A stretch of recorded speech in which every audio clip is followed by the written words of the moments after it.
Vacancy Legal Recruitment, a refreshingly unique and personal talent agency developed specifically for legal. Dedicated to the sector and with extensive experience working across legal services and legal technology, we bridge the gap between your requirements and top-tier legal talent. Get in touch today and say hello at vacancy.co.uk. You're listening to the Today's Family Lawyer podcast, the leading source of daily news and insight for family law practitioners in England and Wales. Sign up to our free weekly newsletter at todaysfamilylawyer.co.uk and subscribe to hear all the latest news and views from across the family law sector. You can also follow us on LinkedIn and Twitter. Hello, welcome to the Today's Family Lawyer podcast.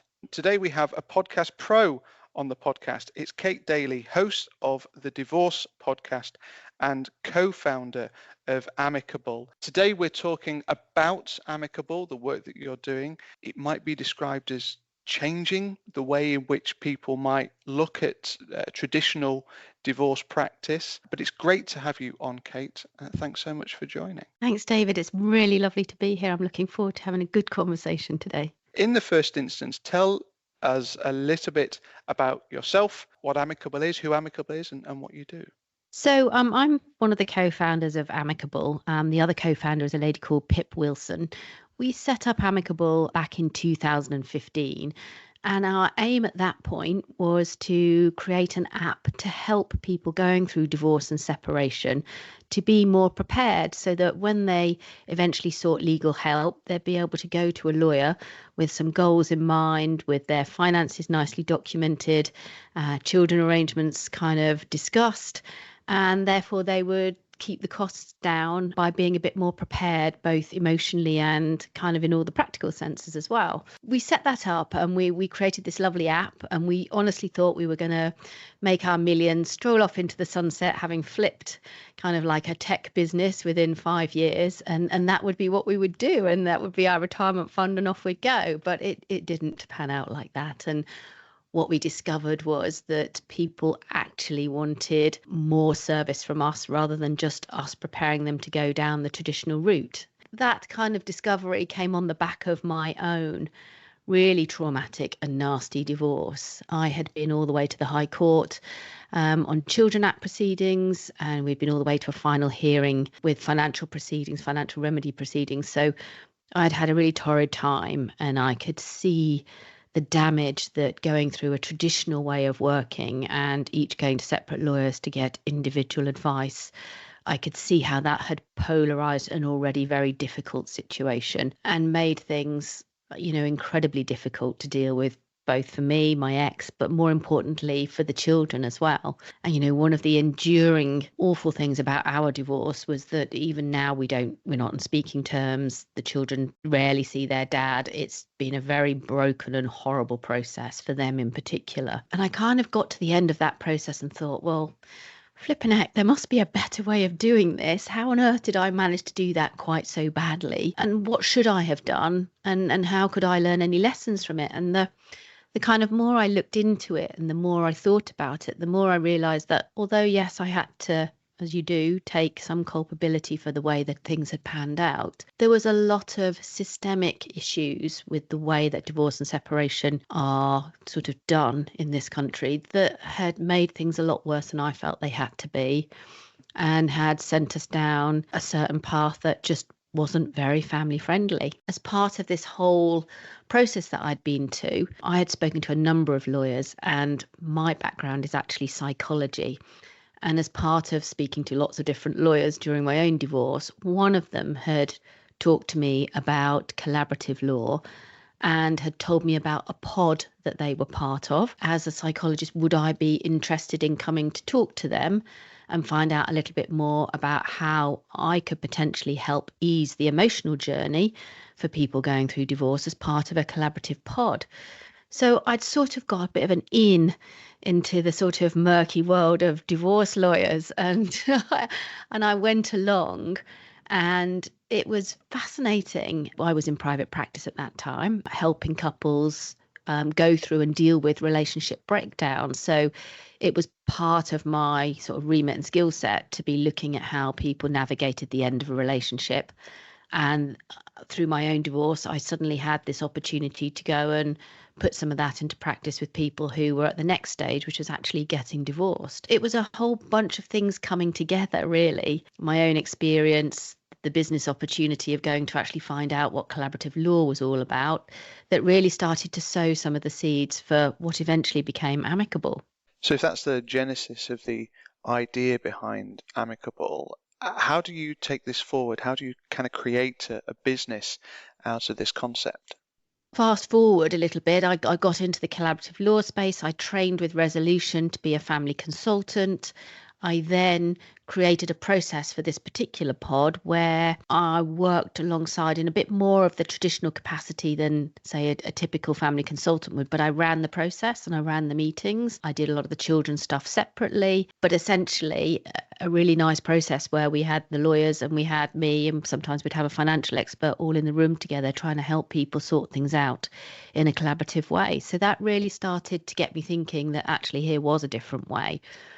But there was a big problem with it, and that was it was so expensive. It was eye-wateringly expensive, several £1,000s, even in those days, and this is a while ago now, but people were paying £10,000 to £15,000 each to do this collaborative process. And it just felt like it was too much money. And this is all happening at the same time that legal aid is being abolished for family cases, that there's a big gap in kind of legal services. People are turning away from legal services because there's no funding for it. And so there was a real opportunity at that stage to try and do something that was more palatable in terms of the amount of money it was going to cost, that was actually going to help people in the same way that the collaborative process did. And I tried for a long time. I did so many meetings, lunches, drinks, you name it, talks. I did it to loads of pods, loads of lawyers, all of it, trying to get people to understand that price was a real barrier, but what they had was really good.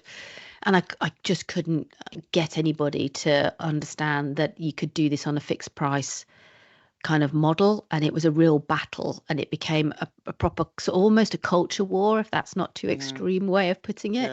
But I couldn't get anyone to understand that if you wanted to do this and you wanted to scale this and make it something that everybody would want to do because of the quality of the service that you were offering, that there had to be a bit of you win some, you lose some. And you might not be able to bill for every single hour you put into some cases, but there'll be other cases where if you're doing a fixed price, you might come out on top. And that as a concept just wouldn't fly. But that's become essentially a real central tenet of what we have created with Amicable, which is a proper fixed price service. All of these things came together. I couldn't get the lawyers on side. I tried and failed massively. So on the back of failure, I thought, well, if I can't get them to do it with me, then I'm just going to have to do it on my own. And that felt very weird because, well, I hadn't had particular legal training, but I knew from a consumer perspective that there was something in that idea. And like I say, the first iteration of it was, well, we'll just help people do the start part. And then once people turn around and said, once they'd used the app, we don't want to go to two separate lawyers because the whole point about us coming to this app is that we want to do things together. Then realised we're going to have to go further than we had originally thought. And rather than setting up an app, we were going to have to look at something much bigger. And the Amicable service essentially came from that. I come at this from the viewpoint actually of conveyancing. So listeners may well be aware that Today's Media publishes Today's Conveyancer and Today's Wills and Probate, two of our sister publications. And this is a debate that conveyancing has been through over the past few years, and unfortunately has hit a point where it is a bit of a race to the bottom. So I can understand the family lawyers sat there saying, look, we want to learn the lessons from our counterparts over there in the property department. We don't want to start doing things on the cheap. But the flip side of this is that I think consumer expectations are moving. There's very few things in life that we now pay for by the hour. Most stuff we pay for as a fixed fee. And even beyond that, there are opportunities to chunk that up into monthly payments, cars, houses, mobile phones, everything else. Is that your model? The whole consumer market has changed. And certainly when, even I think about my own experience going through a divorce, you go into kind of financial free fall almost, don't you? Everything that you've known, that you've worked for, that you've built up is suddenly sitting on a table ready to be divided, and it's scary and frightening, and the financial security that you've had to that point evaporates. Nobody quite knows where the dial is going to end up. You know that you've got to pay out money for a service with an uncertain ending. So it's a real tricky moment in life when you get to the point of a divorce and you know that it's going to cost you money, but you don't know how much and you don't know how long you're going to be paying for a service. So I think at a point when you're at your most financially vulnerable, to have the added problem of not knowing how much you're in for and how long you're in for it, I think that's quite an overwhelming feeling.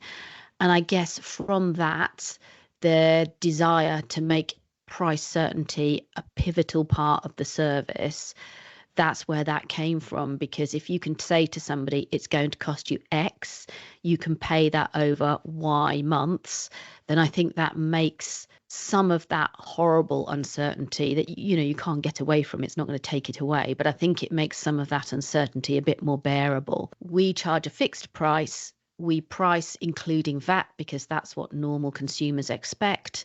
And we allow people to split payments interest-free over several months, up to 6 months. And I think we have done that since the start, but most certainly that certainty of price, that transparency of price is absolutely crucial to the success that we have, without a doubt. And if you think about, the CMA did an investigation into online services. They looked at price transparency and being very clear with consumers about what it was you were offering, what was included, what wasn't including. All of those things, I think, show the direction of travel. And I think this drip pay by the hour and bill by the hour is a model that has been around for time immemorial, but I don't think it's one that finds favour with consumers. And I think consumers ultimately vote with their feet. We're the fastest growing legal service in the country. We now draft nearly more consent orders than anybody else. That's pretty incredible when you think we've only actually had this service up and running since 2017.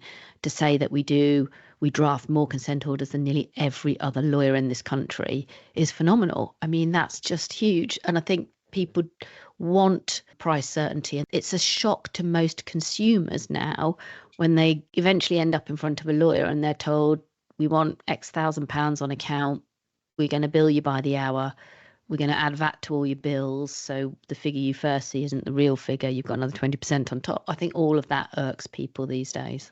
I want to come on to the education piece with the public at some point in the discussion, because I personally feel that there's a massive education piece to be done around the solicitor not being the default person to go to. But before we do that, I want you to talk about the practicalities, the operational bit of the app, how that works. Divorce is a naturally emotionally charged and can be quite an adversarial process. I feel sort of a little rude asking this, but how does technology and an app help with that? Not everything we do is all about being on an app. So we have a digital service. We started with an app, but we created a service out of the back of the app because that's what the consumer demanded and wanted.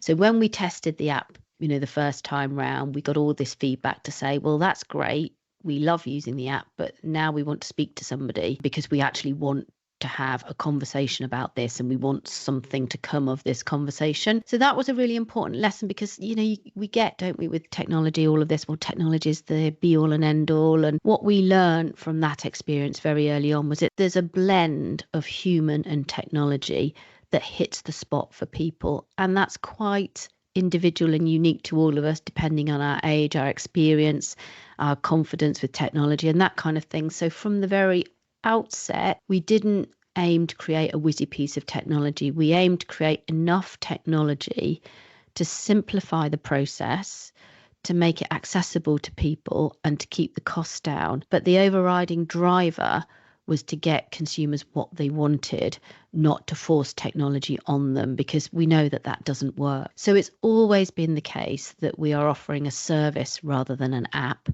The app can help you access the service. And certainly, for example, our co-parenting app is a standalone app that allows you to communicate all you want about your children. It's got all the usual calendars and tech features around who's paying for what and being able to keep your conversations separate and looking at the tone of your conversation and all of that kind of stuff. So it's got everything that you would expect, and it can be used completely standalone. But we're not just about the tech, we're about the human. And it's really important that there's still a human being in this. And as human beings, I think it's important because I think people still want you to bear witness to some of what they're going through. Ultimately, this is an emotional journey with legal and financial consequences. So what we are doing is shifting the focus away from this being a legal matter, and I'm putting that in air quotes without doing them because then I'll be totally sad.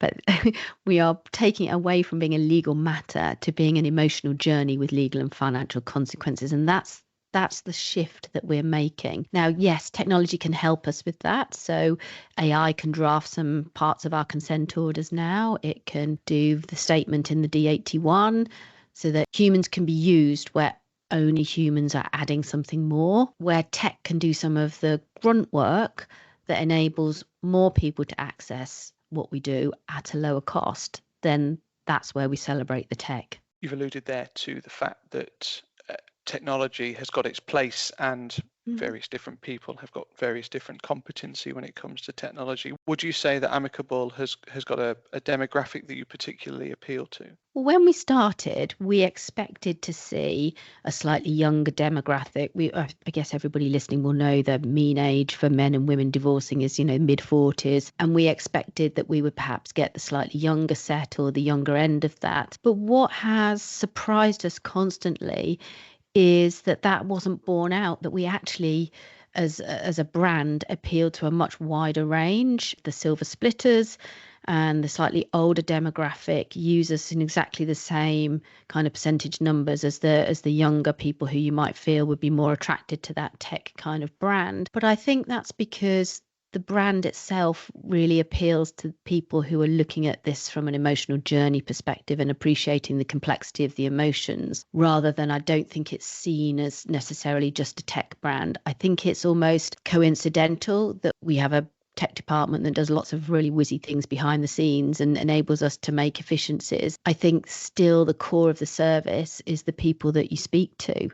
And the fact that you can ring up and speak to somebody and that we offer free telephone advice to people, I think that's what attracts people who just, as I say, want to talk to somebody and want to bear witness. And if you don't, we know there's quite a lot of gender difference. So men in particular will want to engage with live chat or across the website or through email or that kind of thing to start with before they feel, that they've got enough confidence to actually sit down and speak to somebody. So I think it's about trying to offer people and understand that different people, and it's not necessarily based on gender, I know I've given that example, but giving people the different channels to access the service through so that people can make a decision about what works for them, rather than us trying to push something on people just because it's the latest technology or whatever. We have a rule in Amicable. We don't ever build anything because Pip or I fancy it. We only build because it's come as a consumer request or it's come as a consumer issue that we need to sort. And I think it's a really valuable rule, particularly when you get funding and everything else. You can really go down a rabbit hole of wanting to do and use the latest technology and employ the most amazing people who are working at the cutting edge of this or that legal platform. And ultimately, it's not about that. It's about allowing people to make a choice about where they feel comfortable with that mix of human and technology, and making sure that we've developed a system that allows for those different choices so that people feel they are getting what they need at a very difficult time in their lives. I certainly see that as a point of differentiation between what you're doing and what we might call traditional, and I'm using air quotes myself here, legal services. Can I just ask you about the CMA investigation? You highlighted it in the discussion earlier. It itself, and it looked at online providers Mm-hmm. of will writing, for example, Mm-hmm. for family services as well.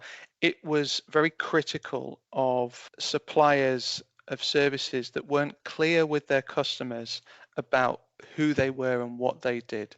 Mm-hmm. And there is a real misunderstanding amongst consumers about what a law firm is, what it isn't, who is a law firm, who isn't. Mm-hmm. Amicable, for example, you're not a law firm. How are you being really, really clear with people when they come to you that you're not a law firm, but that you're still enabled, you're still allowed to provide this information? Mm. Well, I think people are actually less concerned. I don't think a consumer is concerned about how a business is structured. I think a consumer is concerned about whether or not they're getting value for money, whether or not the quality of the service is right, whether or not it's easy to speak to somebody if something goes wrong and to get redress to that, providing that as a company you are being utterly clear in your delivery of good customer experience. I don't think people are worried about whether you're a law firm or not. I don't think anyone's ever said to me, "Oh, I would use amicable, but because you're not a law firm, I'm not going to." It never comes up. We make it very clear on the website that we are not a law firm. We don't work with individuals in any circumstance. We work only with couples, and we make a distinction between ourselves and other legal service providers on that basis, because we pioneered that approach. We went to the High Court to demonstrate that that approach was not only just legal, but that it was preferable in many circumstances. I think that's what people care about. Are you providing the right service? Are you easy to talk to if something goes wrong?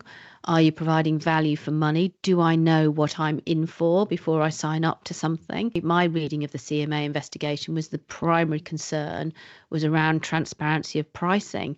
And it sort of made me smile to myself that actually some of the biggest culprits from non-transparency of pricing is the traditional legal services industry and the traditional law firms, because I think where you've got very vague quotes that you can't be held to, and where you're adding VAT to things and not being clear on who's doing the work and at what cost, I think that's where you run into more complaints and concerns. Tell us about that High Court journey, Kate, because that's a really important part of the amicable story. The best and the worst moment of my life rolled into one, I think. It's become a bit of a David and Goliath story for us now, but when we started out, I spent a lot of time with the Solicitors Regulatory Authority, and in particular Crispin Passmore, talking about the amicable service, what the liberalisation of the legal market meant in terms of where the line was, what we could and couldn't do. We didn't just decide to come up with this idea and then sort of chance our arm. We'd spent a long time being very careful about where we positioned amicable and what we could and couldn't do. So we felt we'd done a lot of research and we're on, very safe ground. We were swimming in a tide where the liberalisation of the legal market was in full flow. It didn't feel like it was a big risk, but out of the blue, I guess once we'd hit a certain point of volume or whatever, it started with a judge in Bradford. These were in the days where you had to send your consent orders to divorce centres around the country, and you could pretty much pick which ones you were going to do. So Bradford was the quickest one at this point, and therefore we were sending a lot of our consent orders up to Bradford. And it was over the summer period. They had a retired judge in looking at consent orders, clearing holiday cover and backlogs and stuff. And he took it on himself to write to all of our customers that were going through the court to say that we were an illegal service and that we were breaking the law and that he was going to have us closed down. And that was the first we heard of any of this. So it was a terrible shock. We obviously got on the phone straight away. We explained the situation. The court apologised profusely and wrote to all of our customers apologising. And we thought that was the end of it. But this judge wouldn't go away. And so he wrote to one of his chums down south who was running Bury St Edmunds region. And they escalated it to the High Court and said, we want to understand whether or not the service that Amicable is providing is in fact legal. We want to understand 2 points. Is it a conflict of interest? and should they, as non-lawyers, be allowed to draft consent orders? So they were the 2 points. Now, we had a team of legal people working to draft those consent orders with us by then, and we had moved away from partnering with a law firm, which was how we started, to employing our own in-house team. And part of what we had specified to try and keep our powder absolutely dry and make sure there was no distinction about were we trying to be a law firm or not, was we had insisted that anybody that worked for us gave up their practice certificate. So it was very black and white. If you came to work for Amicable, we weren't a law firm, you gave up your practice certificate. The point that they were trying to make was, should people who have effectively given up practice certificates be allowed to draft consent orders, and was there a conflict of interest? We then got a letter from the High Court summoning us to the High Court to say there was going to be a hearing and that we'd be up against the Queen's Proctor, who I didn't even know existed at that point. They were going to test 2 of our cases that were going through the court at that time. It's terrible timing because we were just about, literally on the very same day, we were about to press the button on a fundraise. So we were sending our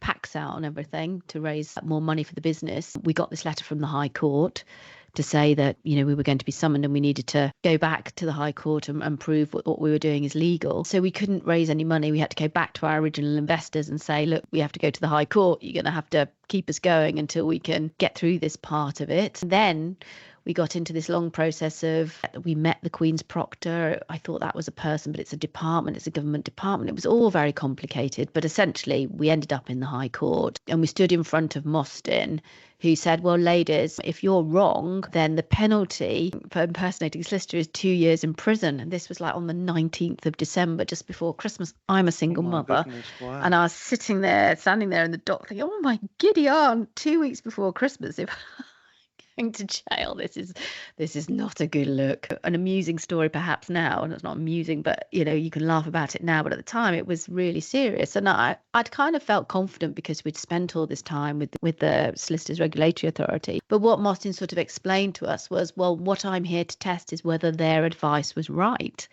And that's when I did start to worry, because if you can't rely on the SRA to be right, then it becomes a much bigger, more fundamental issue. I had just assumed that the advice we were given was right, and it transpired that it was right, but certainly a pretty scary moment. We went through both points. The Queen's Proctor went through their points. I don't think anybody was out to get us. I think there was just a genuine desire to clarify whether working with couples was feasible or not, because I think by that point we had demonstrated that was the direction of travel. We weren't doing anything random or weird. We were doing what consumers were asking for. And I think at that point it's right that something should be tested, to say if this is what the consumer demand is and we've popped up to fill that consumer demand, then yes, it should be tested robustly. And it was. And obviously we're here to tell the tale. So I think it was a really good move. It's opened the way, as people who are listening will understand, for other organisations and solicitor practices to work with couples. So, yeah. Certainly been a very positive impact on the sector, and the impression I get, and I'm a little on the outside looking in the sense that we publish Today's Family Lawyer. It's an online news publication. We're trying to keep a finger on the pulse of what's happening in the sector, but there does feel as though there is a change in attitude. We're starting to see more collaboration. We're starting to see that whole adversarial nature be slightly watered down. I guess just to finish, Kate, and we were saying before we started the recording that I've just come back from a couple of days in London. I spotted Amicable on the tube, on the sides of buses. It's obviously a campaign that you're on at the moment. Final thought, it must be working. A majority stake was taken by Octopus just over a year ago, so we were bought essentially, and they have a majority stake in us. As a result of that, we've been fully funded, and that gives us the opportunity to run a campaign, an advertising campaign, an out-of-home campaign as we have, to see the impact of what's spending money and trying to change the narrative, which is the campaign that we're trying to do is to change the narrative around divorce and separation. And that has allowed us to test that. And we can see that absolutely that works. So our growth is now fueled by the out of home campaign. It's been an absolute amazing success. The brand recognition we have now has gone up 5-fold. So more people can understand that there are different ways of resolving this. And if you're going through a divorce or separation, it's important you find the right way.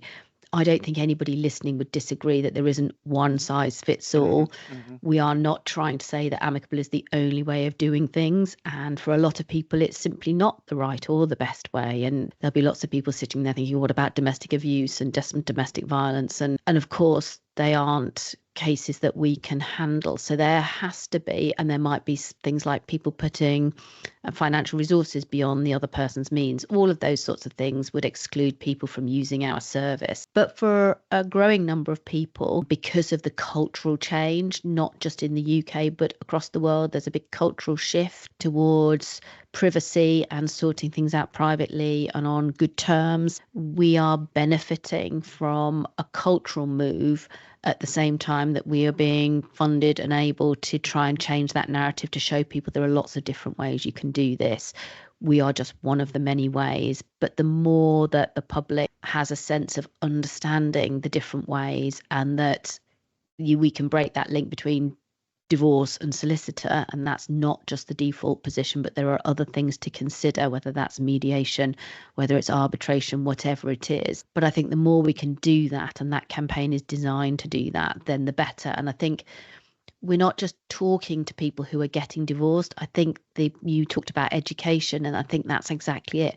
We are trying to educate people, and that whole campaign we've got running at the moment is what's called a friends and family campaign. So we're not talking to the person getting divorced. We're talking to the friends and the family of people getting divorced. And what we're saying is your narrative, what you say in response to your friend or family member who tells you that they're divorcing, that is super important. And here are some ways you could get that right and do a better job, because sometimes friends and family love you, but they don't half-escalate things without really meaning to. And therefore, that's the campaign, to try and get people to think about what they do and what they say and the impact that that can have on people who are divorcing or separating. I don't think trying to solve the ills of the divorce process is doable in a 25-30 minute podcast, and we hardly are going to have done it justice, but I hope we've done amicable justice. Kate, it's been great to have you on the podcast and sharing your story. So thank you very much indeed for joining. It's been an absolute pleasure. Thank you for having me. The Today's Family Lawyer podcast is available on your preferred podcast provider. It's also available on todaysfamilylawyer.co.uk. My thanks to Kate. Thank you as ever for listening, and we'll see you again soon. You're listening to the Today's Family Lawyer podcast, the leading source of daily news and insight for family law practitioners in England and Wales. Sign up to our free weekly newsletter at todaysfamilylawyer.co.uk and subscribe to hear all the latest news and views from across the family law sector. You can also follow us on LinkedIn and Twitter.